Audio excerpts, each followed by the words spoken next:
44 minutes after the hour, America, joined now by Kevin Theriot, who is the vice president of the Center for Religious Liberty with the Alliance Defending Freedom, my buddies at ADF. And he oversees the Education and Church Project as well as legal matters involving freedom of expression in the public square. And he's right in the middle of the fire chief case. Kevin, how are you? Doing well, Hugh. Thanks for having me today. Let's assume that the audience doesn't know a thing about the chief. Tell them what happened. Tell them what's going on. Chief Cochran was fired for his faith. That's the first thing you need to know. He was fire chief of Atlanta up until January of this year. Prior to that, he served on the Obama administration in the highest office of a firefighter in the country. And this was actually his second stint with Atlanta. They begged him to come back. He came back and led Atlanta to one of the highest levels of preparedness that it had ever had. And was named Fire Chief of the Year in 2012, had a stellar record. But when he was writing a Bible study several years ago for his men's Bible study at his church, where he's a deacon, he decided to write a book. And the book is about helping men to understand their sin nature and God's grace and overcoming that sin nature.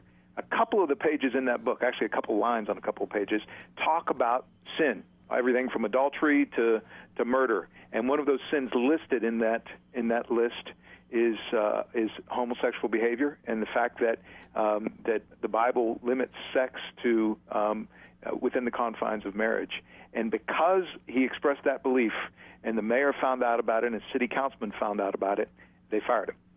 Now, I find it still hard to believe, and I've got a grandfather who was a fire chief, and they're the most popular guys in town, right? He was the fire chief of Ashtabula, and AT rode in parades until he was 101 because everybody likes the fire chief. So Fire Chief Cochran is obviously a Bible-believing, church-going guy. Is he African-American? Is he white? Is he blue? What is he? He's an African-American man, yes. Okay, and so he's part of probably, I don't know if it's a First AME church or a community church. I don't know what church he went to. So he does a Bible study. Lots of people do their own materials. He produces his Bible study. He makes it into a book. And I assume he gives the book to some of his firemen, right? He did. He gave it to several of them that asked for it, and several others that he had conversations with before that he knew were Christians, and they had conversations about their faith. And he actually gave a copy to the mayor. Yeah, I do this with The Happiest Life and every other book I've written, and I've written lots of them. People don't get out of the room if I got a copy of my book. I don't want it. I've read it. I give it to people. So what is their excuse for firing him? Well, their excuses are all pretext. Number one, they say there's a rule that says he has to get permission before writing a book. First of all, there's no such rule. And secondly, if there were such a rule, it would be unconstitutional. Unconstitutional, yep. The second thing they say is, well, he lacked the proper judgment. Of course, this is a man who's was begged by the mayor to come back to Atlanta when he was in the Obama administration. And so he certainly thought he had good judgment for the past few years. It's only the fact that he decided to express his beliefs that the mayor disagrees with that he decided that he had bad judgment. That's the second pretext. And of course, the other thing is that he gave these books to his coworkers, but there's no rule against that in the city of Atlanta. And once again, nor could there be, because if there were, it would be unconstitutional. Right. Kevin Theriot, obviously you've got a lawsuit here. I hope people go over to AllianceDefendingFreedom.org and contribute to the effort to raise money to pursue this lawsuit. But what are you guys doing specifically to get the chief reinstated? Well, we filed a lawsuit today that, based upon the Constitution and its guarantee that we have the freedom to live without fear of being fired just because your beliefs and thoughts.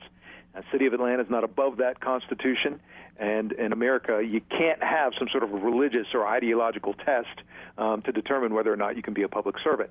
And that's the basis of our lawsuit. Number one, that they violated his free speech rights, and number two, that they discriminated against him because of his religious beliefs, and that those beliefs differed from one of the councilmen and the mayor. And so when does that proceed? What was the reaction from the city? And tell people how they can contribute to the defense of Chief Cochran's First Amendment rights. Well, first of all, you can go to AllianceDefendingFreedom.org, and you can see the whole press conference that we held today in the city of Atlanta after we filed it, saw some of the reaction of the press. You can also find out how you can support us by praying and by contributing to our organization and our defense of people like Chief Cochran who are being fired for their faith. And what was the reaction of the press today, Kevin? Well, the press basically said, well, isn't this just an effort to make sure that we have a diverse fire department? But, of course, it's not Chief Cochran that has a problem with diversity. It's the city of Atlanta. They fired him because they disagree with his religious convictions, and certainly the Constitution says that you can't do that. Does the mayor have absolute authority for any reason whatsoever to fire him? If he had been silent, for example, I'm just doing a hypothetical with you, Kevin Theriot. If he had been silent and the mayor just decided he wanted to dump the chief, did he have the authority to do that, or did he have to cite something for cause? The mayor, he serves at the pleasure of the mayor, which means that he's an at-will employee. As you know, he can be fired for any reason except one that's discriminatory. Couldn't have been fired because he's black, couldn't have been fired because he's a man, and he can't be fired because of his religious beliefs. And if he had stood up and said, I'm for President Obama, and a Republican had fired him, that would have been impermissible restriction on public speech as well, provided he didn't do it in an appropriate setting, correct? Well, that's a little bit more complicated, but yes, I mean, that's also freedom of speech. There's a freedom of speech element there. If he is a political appointee, but in this particular case, there wasn't any evidence of that at all. As a matter of fact, he's a Democrat, and so is the mayor. And so did he file a 1983 action or just for injunctive relief? What did he file specifically for the lawyer junkies out there, Kevin? Well, he filed an action under 1983, which is the federal statute that allows you to hold government officials accountable for violating your constitutional rights, asking for an injunction, saying that they can't enforce this sort of policy not only against him, but against other city workers. I mean, this is a dangerous precedent that the city of Atlanta is setting, that you can lose your job merely for believing what Christians have always believed about marriage. Of course it is. And not just that, but even saying, I'm a Christian, or I'm a Muslim, or I'm a Buddhist. If you make any proclamation of your faith sincerely held under the city of Atlanta, secular tyranny at this point, they can dump you. Absolutely. If they disagree with your point of view, then they don't have to tolerate you. The concept of tolerance is a two-way street is completely foreign to them. Kevin Theriot, good luck in this. Keep giving us updates. I'll be interested to know in future conversations how the city responds. In the meantime, go to Alliance Defending Freedom. I tweeted out a link to donate, alliancedefendingfreedom.org. Go and help fund the effort to get the Atlanta fire chief rehired by doing so on alliancedefendingfreedom.org. Stay tuned. It's the Hugh Hewitt Show.